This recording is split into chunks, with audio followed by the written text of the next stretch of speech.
Bonjour à tous, merci de m'avoir suivi encore une fois, merci de me rejoindre pour cette nouvelle vidéo.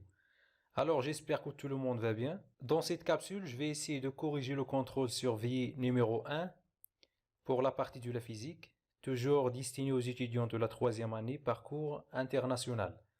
Alors les leçons ciblées au niveau de cette correction, ce sont la leçon du mouvement Europo, vitesse moyenne et distance d'arrêt.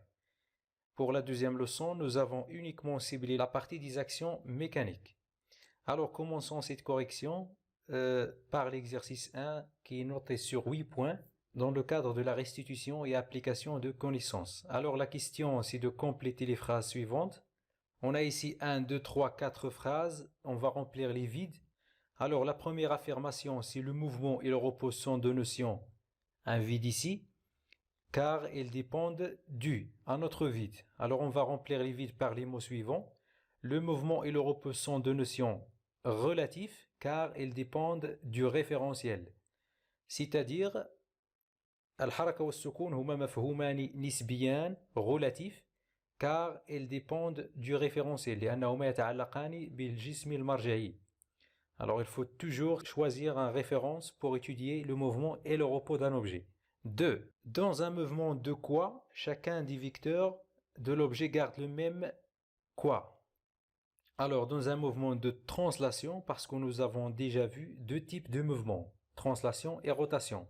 Alors, dans le mouvement de translation, chacun des vecteurs de l'objet garde le même sens.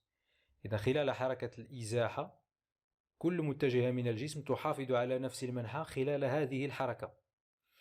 Troisième affirmation, un mobile effectue un mouvement de, c'est tous les points de cet objet décrivent des de même centre et des rayons différents. Alors on va remplir le vide comme ça. Un mobile effectue le mouvement de rotation. C'est tous les points de cet objet décrivent des trajectoires de même centre et des rayons différents. En arabe, جسم معين يقوم بحركة الدوران. عندما تكون كل نقط هذا الجسم تنشئ مسارات دائرية لها نفس المركز وشعاعات مختلفة. إذا يمكنكم رسم شكل معين لكي تفهموا هذه الجملة جيدا. La dernière affirmation, là, est l'ensemble des positions successives occupées par un mobile au cours du mouvement par rapport au référentiel. Donc cette définition, c'est la définition de la trajectoire. Donc la trajectoire, c'est ou bien est l'ensemble des positions successives occupées par un mobile. يعني المسار هو مجموعة من المواضع المتتالية التي يحتلها جسم معين خلال حركته. 2. Répondre par vrai ou faux. On a encore une fois 4 phrases. La vitesse de Ali sur sa moto est 45 km/h. Alors est égale aussi à 12,5 mètres par seconde. Est-ce que cette phrase est vraie ou faux? Donc pour répondre à cette question, on va convertir 45 km/h en mètres par seconde. Si on a trouvé 12,5, donc la phrase est vraie. Si on n'a pas trouvé ce résultat, donc c'est faux. Alors tout simplement, si on prend une calculatrice et on fait 45 divisé par 3,5, c'est-à-dire pour la convertir en mètres par seconde, on va trouver directement 12,5, donc l'affirmation est vraie. Un action mécanique peut déformer un objet. التأثير الميكانيكي يمكنه أن يشوه شكل الجسم. Donc la réponse est vraie aussi. Pourquoi? Parce que nous avons déjà dit que les actions mécaniques, ils ont des effets de déformer des objets. Ils peuvent déformer des objets. L'action du vent sur les voiles a un effet statique. Action du vent sur les voiles a un effet statique, c'est-à-dire تأثير الرياح على الزوارق الشراعية التي تكون في البحر له مفعول سكوني. Donc c'est faux. Pourquoi? Parce que toujours l'effet du vent, il a un effet dynamique, c'est-à-dire il met l'objet au mouvement. C'est-à-dire le vent pousse les objets et peuvent les mettre en mouvement. C'est-à-dire il a un effet dynamique. L'unité internationale de la vitesse moyenne est le seconde par mètre. Donc il faut faire attention ici. Le seconde par mètre, c'est faux. Pourquoi? Parce qu'on a inversé l'unité internationale. L'unité vraie, c'est le mètre par seconde. Et le seconde par mètre n'existe pas. On passe maintenant à l'exercice, à la question 3. Donc la question 3, on a ici une situation, une voiture qui se déplace et il a son conducteur à l'intérieur. Il se déplace devant un arbre fixé sur la terre. on va étudier le mouvement du conducteur par rapport au corps de référence. Les corps de référence, c'est l'arbre et la voiture et la terre. Donc, premièrement, le conducteur par rapport à l'arbre. Donc, nous avons ici le conducteur. Il est en mouvement par rapport à l'arbre. Pourquoi? Parce que le conducteur, il change sa position par rapport à cet arbre. C'est-à-dire la distance entre les deux va changer lors du déplacement de la voiture. Donc, il est en mouvement. إذن السائق في حركة بالنسبة للشجرة لأنه يغير موضعه بالنسبة للشجرة أو المسافة بين الشجرة والسائق ستتغير عندما تتحرك هذه السيارة. Le conducteur par rapport à la voiture. Donc nous avons constaté ici que le conducteur est assis sur sa chaise et il ne change pas sa position par rapport à sa voiture. Donc il est au repos. يعني أن السائق في سكون بالنسبة لسيارته لأنه لا يغير موضعه داخل هذه السيارة. Le conducteur par rapport à la terre. Donc le conducteur il est en mouvement aussi par rapport à la terre. Pourquoi? Parce que ce conducteur il change sa position initiale par rapport à la terre. Donc sa position initiale c'est la suivante. Lors du déplacement de la voiture, il va changer sa position. Donc il est en mouvement. 4. Un conducteur dans une voiture voit un obstacle dans la route à 60 mètres. Après une seconde, c'est-à-dire le temps de réaction, il commence à freiner, sachant que la vitesse de la voiture est 62 km/h. Et la distance du freinage, c'est 36 mètres. 4.1, la question 4.1, c'est de calculer la distance de réaction.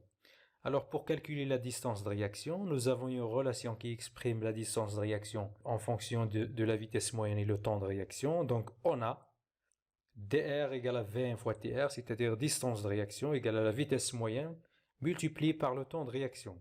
On va déterminer maintenant les données de l'exercice. Donc Vm, il faut toujours que Vm soit en mètres par seconde pour calculer dr. إذا لكي نحسب الدير نستعمل هذه العلاقة لكن يجب أن تكون دائما السرعة المتوسطة بالمتر على الثانية وليس بالكيلومتر على الساعة. Alors on va convertir la vitesse moyenne en mètres par seconde comme ça. Alors il suffit de la diviser par 3,6. إذا نقسم 72 km على الساعة على 3,6. Donc on trouve directement 20 mètres par seconde. Ça c'est la vitesse. Le temps de réaction il est déjà donné, donc le temps de réaction c'est 1 seconde, voilà dans l'exercice. Alors application numérique, donc Vm fois Tr, c'est-à-dire 20 mètres par seconde fois 1 seconde. Donc on va simplifier par le seconde ici, et on va trouver le résultat final, c'est Dr égale à 20 mètres. 4.2, calculer la distance d'arrêt DA. Donc la distance d'arrêt, on a une autre relation qui exprime la distance d'arrêt en fonction de distance de réaction et distance de freinage. Donc on a dA égale à dr plus df. إذن هذه هي العلاقة المستعملة لحساب distance d'arrêt. Donc directement application numérique parce qu'on a déjà les données. Donc dr, on a déjà calculé dr au niveau de la question précédente, la question 4.1. Et df est déjà donné dans les données de l'exercice. Donc 36 mètres, distance de freinage. Alors, application numérique, on va trouver directement le résultat final dA égale à 56 mètres. Est-ce que la voiture s'arrête avant ou frappe l'obstacle? Justifiez la réponse. إذن هل السيارة ستتوقف قبل أن تصطدم أو ستصطدم بهذا الحاجز? Justifiez la réponse. علل جوابك. Alors, pour répondre à cette question, on va comparer dA, la distance d'arrêt, avec la distance initiale entre le conducteur ou bien la voiture et l'obstacle. Donc dans l'énoncé de l'exercice, donc le conducteur voit l'obstacle dans la route à une distance de 60 mètres, mais la voiture s'arrête pendant une distance d'arrêt qui est égale à 56 mètres. Donc la voiture s'arrête avant de frapper l'obstacle, car dA qui est égal à 56 mètres est inférieur à 60 mètres. إذن السيارة ستتوقف قبل أن تصطدم بهذا الحاجز. لماذا؟ لأن مسافة التوقف التي قمنا بحسابها 56 متر أصغر من المسافة التي كانت تبعد الحاجز عن السيارة. Alors on passe à l'exercice numéro 2 qui est aussi sur 8 points dans le cadre aussi de la restitution et application de connaissances. Donc on va remplir un fameux tableau. Le tableau c'est très facile. Donc c'est la leçon des actions mécaniques. On a ici 3 actions mécaniques. Le stylo tombe sur terre, l'aimant tire le clou, l'action du fil sur la boule. On va déterminer l'acteur, يعني الجسم المؤثر. le receveur الجسم المؤثر عليه. Est-ce que l'action est de contact ou bien à distance؟ هل التأثير هو تأثير تماس de contact ou bien à distance يعني عن بعد؟ Est-ce qu'il est localisé ou bien réparti؟ يعني هل هو مموضع أم موزع؟ Quel est son effet? C'est-à-dire est-ce que c'est statique ou bien dynamique؟ تحريكي أو سكوني. Alors le stylo tombe sur terre. Alors si on prend un stylo, on le lâche. Si on lâche le stylo, il va tomber directement sur la terre. Pourquoi? Parce que la terre tire le stylo. C'est l'action gravitationnelle. Donc la terre tire le stylo, c'est-à-dire l'acteur c'est la terre. المؤثر هو الأرض. المؤثر عليه le receveur c'est le stylo. Est-ce qu'il est au contact ou bien à distance? C'est tout simplement à distance parce que au début, on a une très grande distance entre le stylo et la terre. Ils ne sont pas en contact. Donc c'est une action de contact à distance. Pardon. Localisé ou bien réparti, c'est réparti parce que toutes les actions à distance sont réparties. Pourquoi? Parce qu'on n'a pas de contact entre les deux, entre l'acteur et le receveur. إذن هو تأثير موزع. Quel est son effet? Donc la terre tire le stylo, c'est-à-dire elle met le stylo en mouvement. Donc l'effet c'est dynamique. Alors l'aimant tire le clou. المغناطيس يجذب المسمار. Donc l'acteur هو المغناطيس, donc c'est l'aimant. Le receveur c'est le clou. Est-ce que c'est de contact ou bien à distance? Si à distance aussi, parce que l'aimant il tire les objets en fer à une distance. Donc c'est à distance. Localisé ou bien réparti. Nous avons dit au cours que toutes les actions à distance sont réparties. L'effet, c'est dynamique aussi. Pourquoi? Parce que l'aimant met le clou en mouvement. C'est-à-dire, il tire le clou, c'est-à-dire, il le déplace. Donc, il y a un mouvement, donc l'effet, c'est dynamique. المفعول هو تحريكي لأنه توجد حركة. L'action du fil sur la boule. إذن هناك خيط معلق أو كرة معلقة بخيط. La boule هي كرة. Le fil هو الخيط. Donc, la boule est suspendue par un fil. Donc l'acteur ici c'est le fil. الخيط هو الذي يؤثر. Le receveur c'est la boule, الكرة. Est-ce que c'est en contact de contact ou bien à distance? C'est tout simplement de contact parce qu'il y a un contact entre le fil et la boule. Est-ce que c'est localisé ou bien réparti? Bien sûr c'est localisé parce qu'il y a un contact à un seul point, c'est-à-dire la surface du contact est très petite. Donc c'est localisé. L'effet, c'est bien sûr c'est statique, oui. Pourquoi? Parce que le fil, qu'est-ce qu'il fait? Il a une action de mettre la boule au repos. 2. La partie 2 de l'exercice, on libère une balle homogène S d'une position initiale O. La balle tombe alors suivant une ligne droite vers le bas pour arriver au point A situé à une distance A égale à 1 mètre. إذن الوضعية تقول نقوم بتحرير كرة من الأعلى من موضع O ثم نقوم بتحريرها يعني نسقطها إلى الأرض من النقطة O إلى النقطة A هكذا. إذا تمر هذه الكرة عبر مواضع متتالية G0, G1, G2, G3, G4. ثم المسافة التي أطلقت منها الكرة من O إلى A هي مسافة تساوي 1 متر واحد. المعطيات chaque division égale à 0,1 متر. إذا كل تدريجة هنا في هذا الشكل تساوي 0,1 متر. Chaque deux positions successives ont un intervalle du temps qui est égal à 0,1 seconde. إذن كل موضعين متتاليين بينهما مجال من الوقت يساوي 0,1 سكوند. يعني بين الجي 0 والجي 1 إذن هناك زمن يساوي 0,1 سكوند. بين الجي 1 والجي 2 0,1 سكوند. بين الجي 2 والجي 3 0,1 سكوند إلى آخره. بين الجي 3 والجي 4 هناك أيضا 0,1 ثانية. La question 1. Calculer en mètres par seconde, puis en kilomètres par heure la vitesse moyenne de la balle entre G0 et G1. إذن أحسب السرعة المتوسطة بالمتر على الثانية ثم بالكيلومتر على الساعة ولكن فقط بين G0 و G1. Alors pour calculer la vitesse moyenne, on va commencer par le mètre par seconde. Donc la relation qu'on va utiliser c'est D sur T. Donc Vm, la vitesse moyenne, égale toujours D divisé par T. On va déterminer les données ici. Donc la distance entre G0 et G1. Donc c'est une seule division. مربع واحد تدريجة واحدة يعني 0,1 متر. Donc D égale à 0,1 mètre. ثم سنحدد T. Nous avons dit chaque deux positions successives ont un intervalle de temps qui est égal à 0,1 seconde. Alors T égale à 0,1 seconde. Pourquoi? Parce on travaille entre deux positions successives, G0, G1. إذن 0,1 ثانية. Alors, application numérique, VM, c'est D sur T, c'est-à-dire 0,1 mètre divisé par 0,1 seconde. Un calcul simple nous conduit à trouver 1 mètre par seconde. Voilà. Alors, pour la convertir en kilomètres par heure, il suffit d'utiliser la figure que nous avons déjà discutée au cours de la leçon. C'est multiplié par 3,6. Alors, on va multiplier par 3,6, 1 mètre par seconde fois 3,6. On va trouver 3,6 km par heure. Même question entre les positions G3 et G4. يعني نفس السؤال بالنسبة ل G3 et G4. يعني بين G3 و G4. Alors, la même relation qu'on va utiliser, c'est Vm égale à D sur T. Donc, la distance entre G3 et G4, donc 1, 2, 3, 4 divisions, 4 تدريجات. كل تدريجة تساوي 0,1 متر.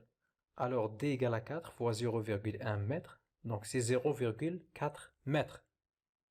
On va déterminer maintenant le temps. Donc, G3 et G4, ce sont deux positions successives. Alors, T reste constant. Donc, T égale à 0,1 seconde.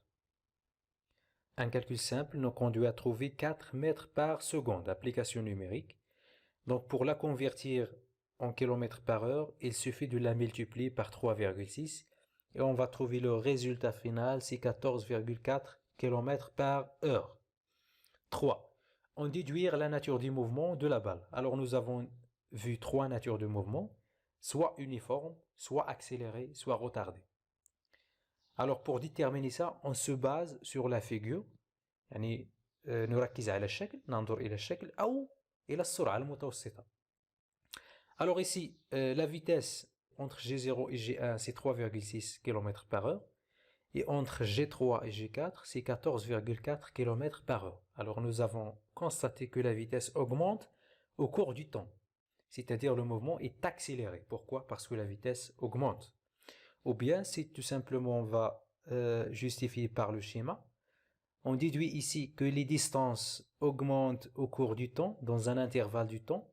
On constate ici, نلاحظ هنا بأن المسافات تزداد خلال نفس المدة الزمنية كما تلاحظون في الشكل. إذن la nature du mouvement, c'est le mouvement accéléré. الحركة متسارعة. Voilà, la réponse, c'est le mouvement est accéléré car la vitesse augmente au cours du temps. Voilà, on passe maintenant à l'exercice 3. L'exercice 3, c'est dans le cadre de la résolution d'une situation problème, notée sur 4 points. Donc la situation s'énonce comme suivant. Une voiture part de Tiznit à 7h25 en direction d'Agadir, qui était à une distance de 100 km. Il est arrivé à 8h47. Quelle est la nature du mouvement de la voiture au moment de son démarrage? ما هي طبيعة حركة السيارة خلال لحظة انطلاقها؟ إذا خلال لحظة الانطلاق نلاحظ بأن السيارة تسير بسرعة قليلة جدا في لحظة الانطلاق ثم تزيد سرعتها مع الوقت. إذا نلاحظ بأن سرعة السيارة عند الانطلاق تزداد. Donc la nature du mouvement est accélérée. Alors au moment du démarrage, le mouvement est accéléré. Pourquoi? Parce que la vitesse augmente au cours du temps. 2. Calculer en mètres par seconde et en kilomètres par heure la vitesse moyenne de cette voiture. Alors on va commencer par le kilomètre par heure parce que c'est lui qui est très facile, parce qu'on a la distance en kilomètres. Alors la relation qu'on va utiliser, c'est toujours Vm égale à D sur T. On va déterminer D et T et on va faire le calcul, l'application numérique. Alors D égale à 100 km, on a trouvé ça directement au niveau de l'énoncé de l'exercice. Voilà D égale à 100 km. Pour T, on a un problème. إذا بالنسبة ل T يجب أن تكون بالساعات. لأن D بالكيلومتر، إذا يجب أن يكون الزمن بالساعات هنا. Alors, إذا كما تلاحظون لحظة الانطلاق هي الساعة 7:25. إذا هناك توجد ساعة ودقيقة. إذا يجب أن نحول هذه الدقائق إلى الساعات. نفس الشيء بالنسبة للحظة الوصول 8 ساعات و47 دقيقة. إذا دائما لتحديد T في مثل هذه الحالات يجب أن نقوم بعملية الطرح، يعني لحظة الوصول ناقص لحظة الانطلاق. إذا الزمن هو لحظة الوصول ناقص لحظة الانطلاق، وهذا طبيعي.